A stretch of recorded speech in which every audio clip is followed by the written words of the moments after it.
Why are introverts actually introverts and extroverts actually extroverts? I did some research and also some exploration within myself, and this is what I have to share. This is what I learned. Really interestingly enough, introverts are said to be people. Introverts are usually defined as people who get their energy by being alone, whereas extroverts are people who get their energy from being around other people. Well, with that's the definition, then I definitely am introverted. I get my energy from being alone. And when I have to go be with people, even if it's virtually, over Zoom or something, it still takes energy for me. Interesting. But in this study that I read about, they say 15% of people in the world are actually truly extroverted, 15% are actually truly introverted, and 70% of people are somewhere in between. Let me explain. This goes more into the scientific physiology of introvert.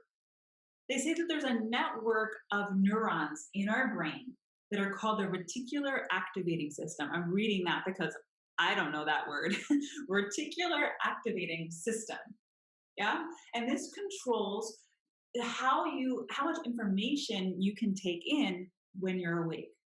When you're confronted with an overload of information or when the information feels like you're in danger, that's when your reticulated activating system reticular activating system goes into overdrive, right, and is in an arousal state. It's working hard.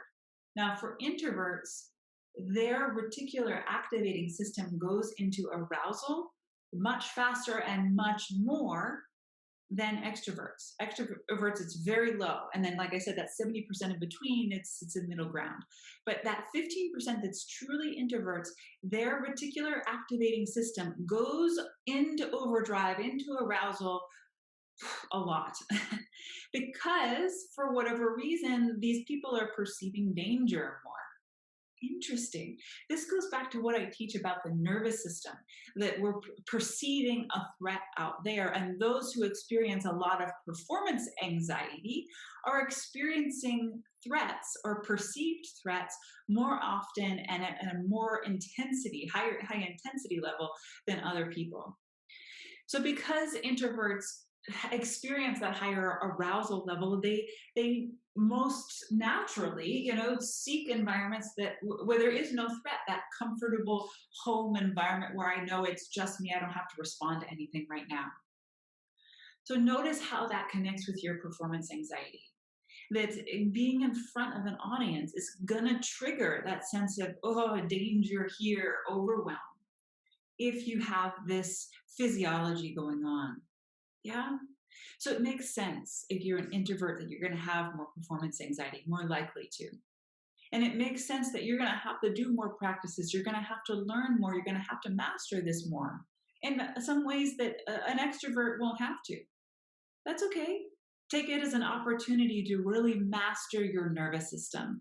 I'm going to go into this all a lot more in my workshop coming up in May. So look out for more information about that next week.